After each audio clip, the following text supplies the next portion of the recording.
Lo mana nih harus dipotong deh. Mana yang harus ya? Oh justru iya. Jadi nggak bisa dibilang bahwa kalau ada darah pasti 17. Jadi sebetulnya pilihannya gini, Bon. Pilihannya kalau memang itu tidak usah gitu ya, tidak usah disensorkan, maka harus dipastikan siapa yang nonton.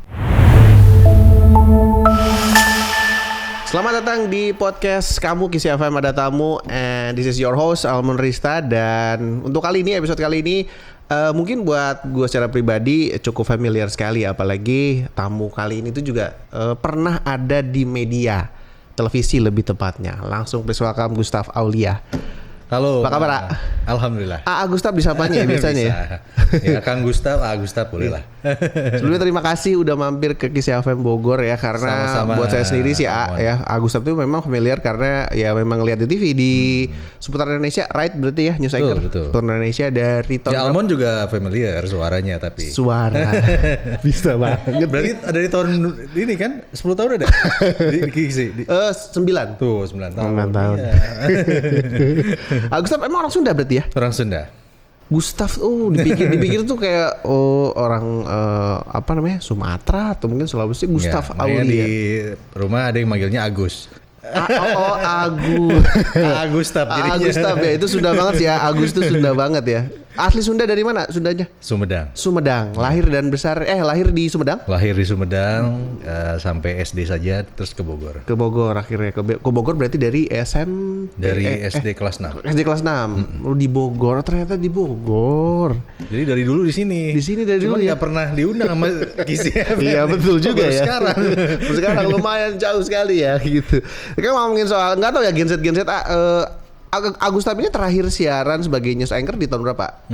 Kalau Gen Z saya yakin nggak pernah. Nggak kenal ya. Tapi Agustaf siaran waktu itu terakhir 2013. Iya, setelah resign terus masuk ke sport ya. Jadi host sport gitu.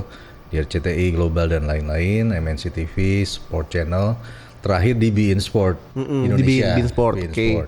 Itu terakhir 2016 atau 2016. Tapi untuk sampai sekarang nih, misalkan Agustaf lagi mau ke kantor, terus juga mungkin lagi di jalan, masih ada yang ngenalin bahwa news anchor ya? Masih ada nggak? Kalau di kota besar enggak. Tapi begitu ke daerah biasanya ada beberapa yang mengenali atau sahanya itu gitu. Ya memang kalau umuran saya sih karena saya kan 30-an ya. 30-an maksudnya memang besar, masih lihat berarti ya.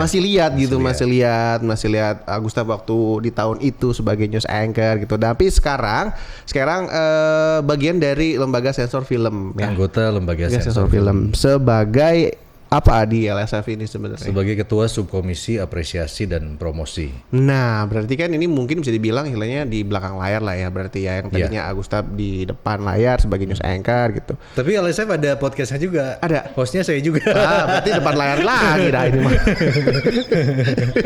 Tapi ya sebagai yang pernah ada di depan layar ya bertahun-tahun ya kan. Terus sekarang akhirnya menjadi bagian dari, istilahnya kalau LSF tuh regulator kali ya, berarti untuk filman ya.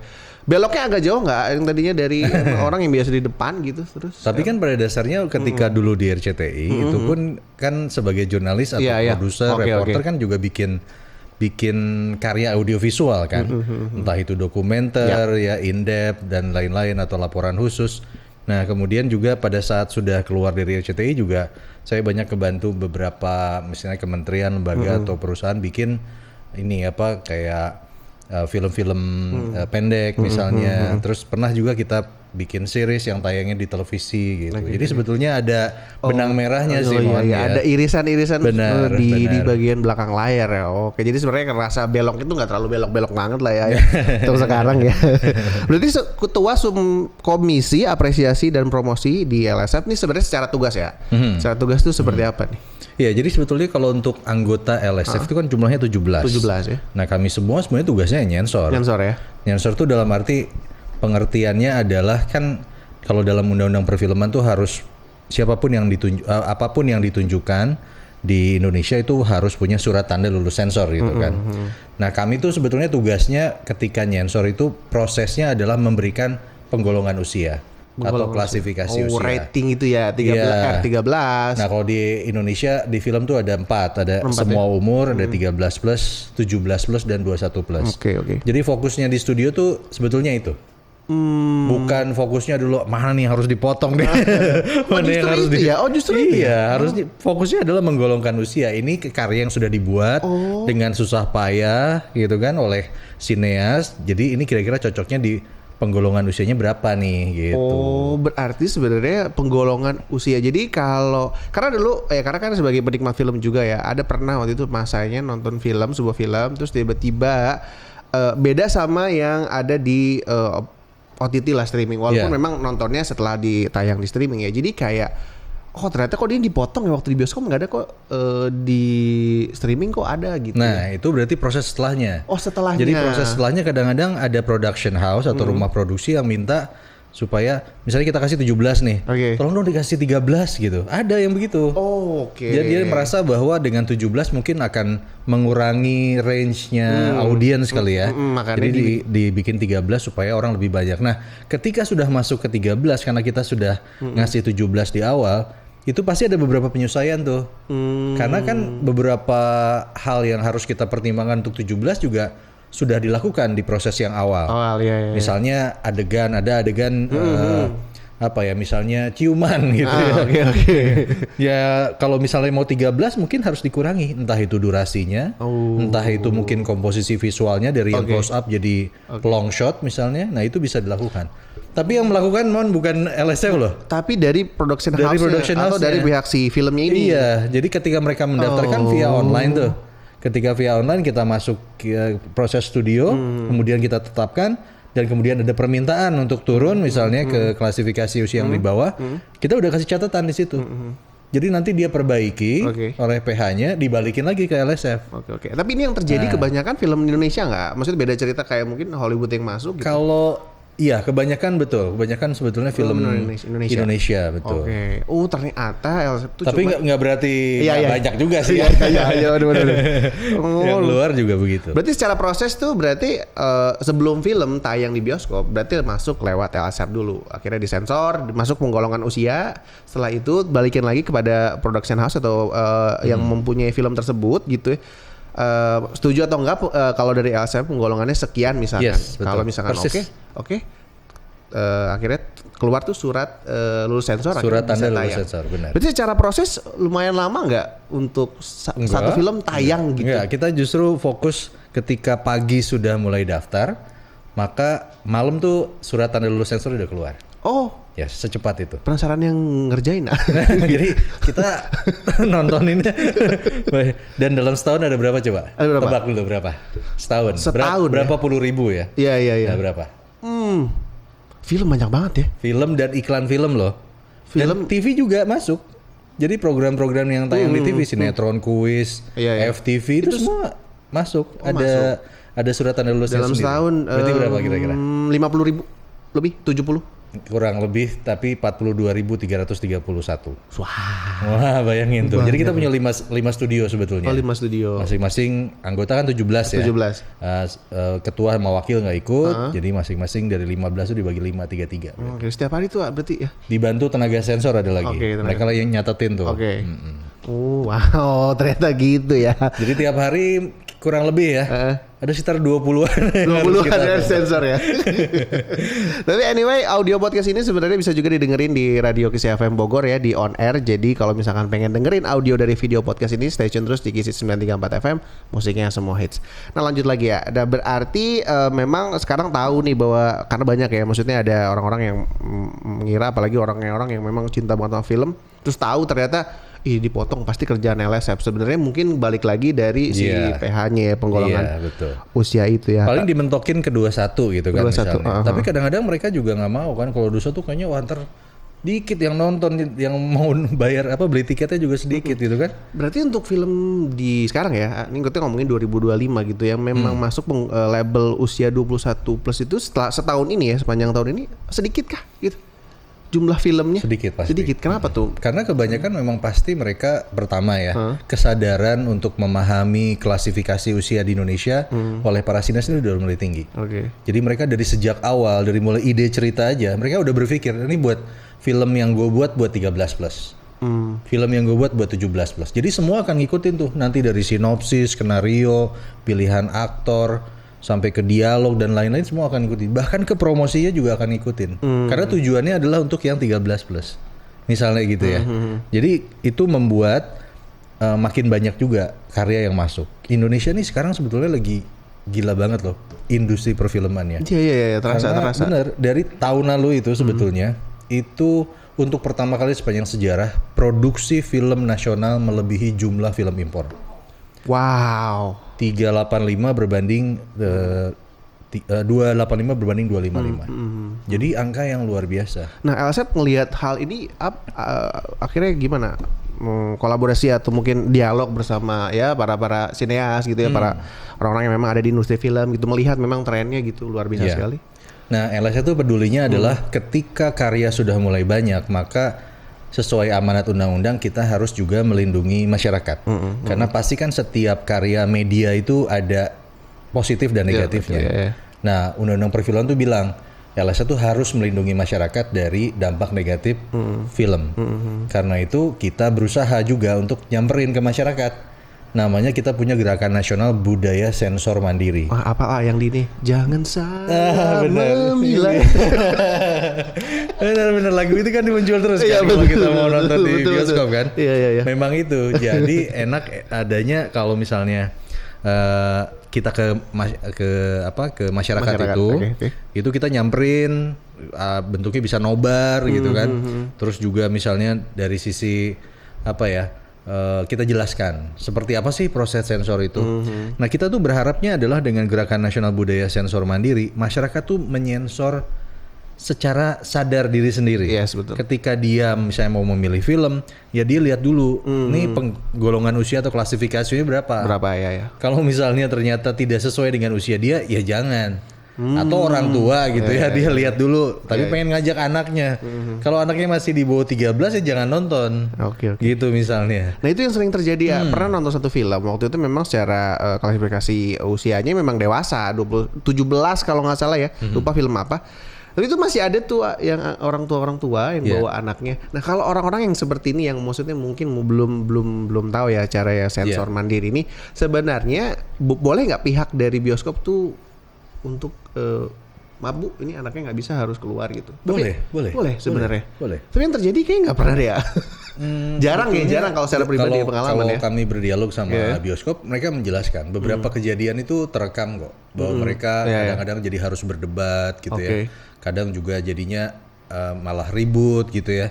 Dan mereka juga kan nggak mau kehilangan pasarnya kan. Betul. Kami memahami itu. Artinya LSF juga paham bahwa sebetulnya kesadaran itu harus dimulai bahkan dari sejak mereka milih film. Dan milih film itu kan bukan di bioskop sebetulnya. Iya. Dari rumah pun mereka udah milih kan. Udah milih betul. Mau nonton film apa nih, jam berapa gitu.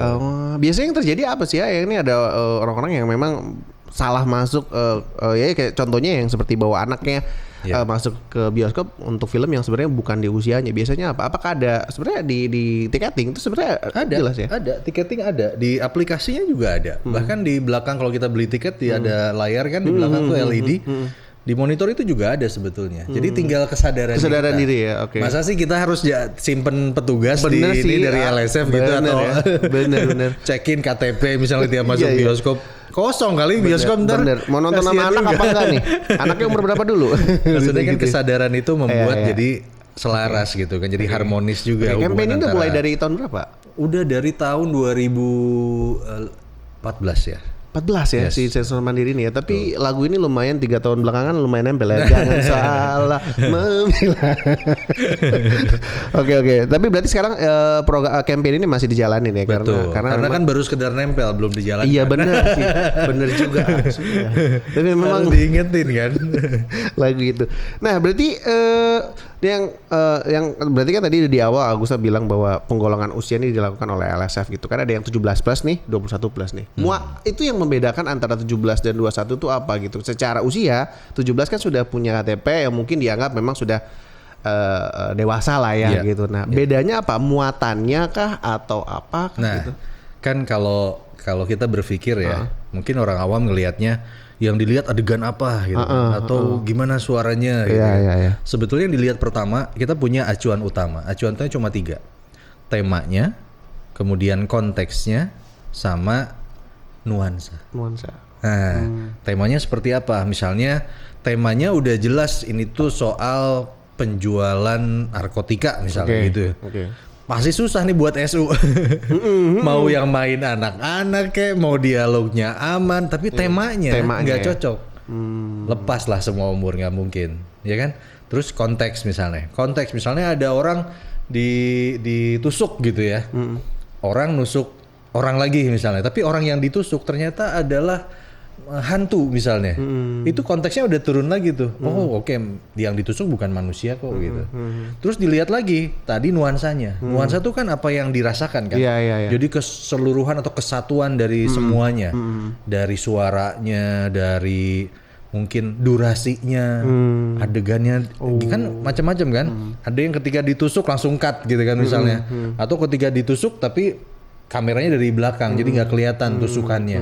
Atau ada yang ditusuk darahnya ini gitu ya muncrat gitu. Ada yang enggak. Nah, itu semua tuh nuansa. Jadi itu yang dirasain. Ini kira-kira kalau ditonton sama 13 bahaya nggak ya? Nah, di situ. Jadi nggak bisa dibilang bahwa kalau ada darah pasti 17, nggak bisa. Karena harus ditonton. Makanya nuansa itu berarti mungkin pengalaman nontonnya kali ya. Maksudnya efek apa dari apa yang dirasain gitu ya. Itu dia. Itu yang jadi acuan utamanya para anggota dan juga tenaga sensor di LSF. Nuansanya tuh dirasain. Karena itu ketika lagi nonton jangan ngobrol.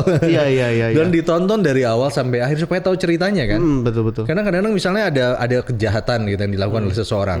Tapi di akhir cerita dia sebetulnya sadar bahwa apa yang dilakukan sebelumnya dia tuh salah. Dan dia taubat misalnya dia ngapa itu pasti menurunkan tuh klasifikasi usianya.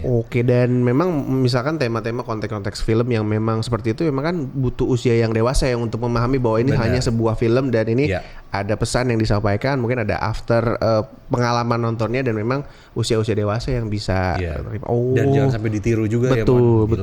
Ditiru. Jadi kita hindari ya. Tapi berarti nah kalau di sekarang nih, ini kan kita ngomongin film bioskop itu segala macam. LSF tuh juga menyensor konten-konten film yang ada di OTT nggak sih? Yang di over the top sebetulnya. Seperti kayak Netflix dan lain-lain gitu. Sebetulnya secara undang-undang, undang tuh bilang gini, yang disensor itu ada yang tayang di bioskop, di televisi dan jaringan teknologi informatika. Nah, jaringan teknologi informatika ini tidak dijelaskan secara detail. OTT lah, platform ini A, B, C belum. Jadi tidak punya kekuatan ketegasan bahwa OTT itu harus disensorkan. Kalau dari sisi hukum ya, di jurinya nggak ada. Maka apa yang dilakukan? Karena kan sudah jalan, OTT juga ditonton oleh banyak, bahkan mungkin jutaan rakyat Indonesia. Maka yang dilakukan oleh LSF adalah kami melakukan pendekatan persuasif kepada OTT tersebut.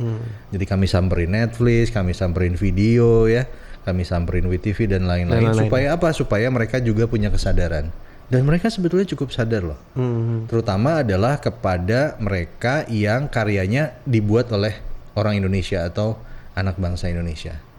Nah, yang belum adalah yang sudah dibuat dari negara asalnya kan. Negara asal kan banyak banget ya. Betul. Seluruh dunia kan itu karyanya tidak cuma hanya di negaranya tempat perusahaannya tersebut gitu. Nah, itu yang belum. Gitu. Jadi tidak disensorkan sejauh ini. Hanya yang Indonesia mereka menyensorkan. Gitu ternyata ya. Karena kita kalau ngomongin soal OTT ya, ya memang cara film banyak banget tadi yang bilang Augusta seluruh dunia bahkan ada gitu ya, dari Brazil, dari Jerman segala macam. Tapi sementara ini memang belum ya berarti belum ya. Tapi yang mesti menurut lu harus disensorin atau enggak? Kayaknya kita lanjut setelah gua ngingetin dulu untuk yang lagi nonton ya, yang nonton audio podcastnya juga bisa didengerin di Radio Kisi 934 FM, musiknya semua hits. Secara pribadi sebagai orang yang menikmati film, sebagai penikmat film, sebagai orang yang menghargai kebebasan berkreasi gitu ya. Gua rasa sih kayaknya jangan deh ya. Maksudnya karena OTT salah satunya mungkin Netflix tuh mungkin memberi banyak kedinamisan sebuah karya film gitu. Karena kita juga kan sementara ini kita jarang di bioskop ya. Film kita kan sementara ini distribusi film hanya di bioskop sementara yang pernah kita alami ya sebelum akhirnya OTT masuk gitu. Paling kan pilihannya Hollywood, Bollywood gitu kan. Sedangkan ada OTT ini kita banyak banget dari Brazil, dari Jerman, dari Polandia gitu ya. Mungkin dari Kepulauan Fiji juga ada kalau misalkan dia bikin film gitu ya. Jadi sebetulnya pilihannya gini, Bon. Pilihannya kalau memang itu tidak usah gitu ya, tidak usah disensorkan, maka harus dipastikan siapa yang nonton. Karena harus jelas yang nontonnya siapa. Karena tidak semua usia cocok nonton karya tersebut. Bener nggak? Betul. Iya. Betul. Jadi selama dia bisa memastikan, sebetulnya buat saya fine. Oh, berarti dari tapi kalau online-nya masih bisa diakalin ya, dimanipulasi gitu ya. Entah itu pinjem akun orang tua atau ketika daftar loginnya usianya bohong gitu maka itu cukup berbahaya loh. Oke. Tapi emang masalah di subscription yang memang mungkin sampai sekarang masih banyak loophole-nya nih Ani ya. Subscripsi ini tuh masih yang tadi Abi bilang ada yang di online, tiba-tiba ada yang verifikasinya tuh kan lemah ya. Iya. Tapi balik lagi ya ke sensor film nih ya. Sebenarnya penasaran ya, sebenarnya ada nggak sih dialog antara si pemilik karya ya setelah karena mungkin di berita juga sempat ada kemarin kalau nggak salah 2 bulan yang lalu ada sebuah film yang justru kayak nggak setuju ada pemotongan sensor ada beberapa adegan gitu. Sebenarnya setelah sensor pembuat karyanya nggak setuju? Kayak masa sih ini diiniin? Contohnya mungkin kayak seperti ya mungkin di blur atau mungkin dipotong atau mungkin ya gimana sensor ya segala macam. Justru mungkin bisa jadi adegan yang mungkin memang muatannya tuh memang perlu disensor tapi sebenarnya mempengaruhi atau membuat film ini jadi terasa utuh aja gitu. Kalaupun itu dihilangin jadi kayak film itu nggak terasa utuh gitu. Ada dialog nggak sih ya sebenarnya? Ada. Jadi kita cukup banyak loh dialog dilakukan setiap tahunnya. Jadi misalnya ada catatan tadi yang diberikan oleh LSF gitu ya. Nanti mereka bisa mengirimkan permintaan, mau dong berdialog sama LSF, dan mereka datang ke kantor LSF. Kita ngobrol apa sudut pandangnya dari LSF dan kemudian apa sudut pandang dari pembuat karyanya. Nanti kita ketemu di titik temu mana yang bisa, mana yang tidak. Itu cukup sering dilakukan. Jadi kami sangat terbuka sebetulnya. Kami juga ingin tahu kan sebetulnya apa sudut pandang ketika membuat, nyimpen gambarnya, kemudian ngasih suaranya dan lain-lain. Itu dilakukan. Itu terjadi di banyak film sebetulnya setiap tahunnya. Oh, ada ternyata ya? Ada dilakukan. Oh, tapi nggak tahu ya di luar sana tuh kadang ada aja tuh yang ngomong, kenapa sih mesti disensor? Itu kan kayak gue ngerasa jadi gimana. Mungkin sebagai contoh karena dulu pernah, ini mungkin film Hollywood ya. Tapi dialog itu ini loh ke pembuat karya loh ya. Pembuat karya jadi ya. Yang punya ya. Oh ya. Nggak, soalnya pernah. Ini berarti sementara ini hanya berlaku dialog untuk PHP Indonesia berarti ya. Di luar dari film-film Hollywood gitu? Karena memang film impor juga bisa. Bisa ya. Kan dia punya distributornya di Indonesia kan. Jadi distributornya yang datang. Kita kasih tahu, kemudian dia juga kasih masukan. Biasanya adalah kesulitannya karena mereka bukan pemilik dari filmnya, mereka butuh penjelasan lebih detail untuk meminta arahan gitu kan dari yang punya filmnya mau diapain nih. Bisa jadi tidak tayang loh di Indonesia memutuskannya. Bisa juga kita setujui asal bagaimana gitu. Jadi dialog itu tujuannya bukan hanya sekedar menjelaskan dan mendengarkan, tapi benar-benar nyari titik temunya. Nyari titik temunya ya. Karena sebagai regulator penyensor film juga nggak pengen membuat karya ini juga jadi seperti kehilangan sesuatunya gitu ya. Dan LSF tidak mau membatasi kebebasan ekspresi. Oke.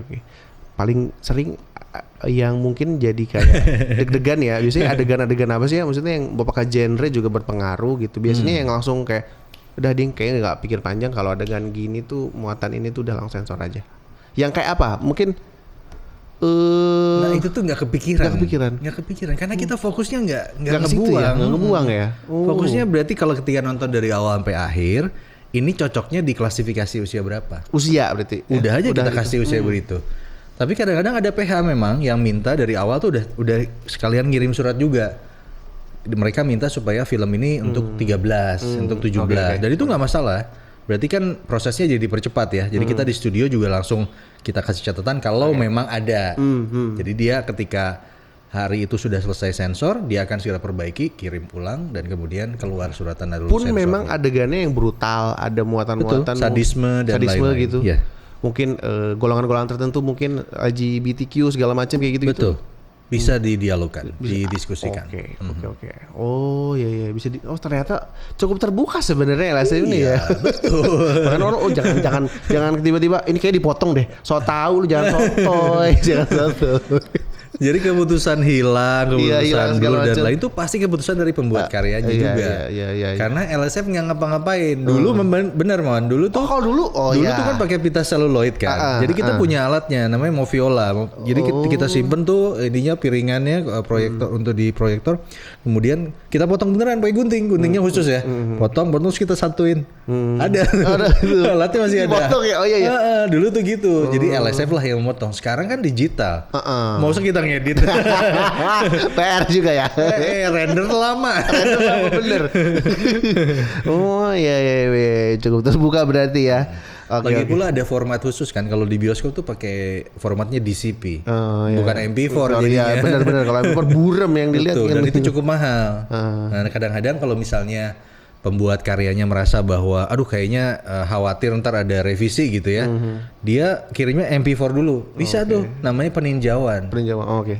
Jadi belum masuk sensor, dia pengen tahu dulu nih karya gua kira-kira masuknya ke klasifikasi usia berapa ya gitu. Dia bisa tuh kayak gitu.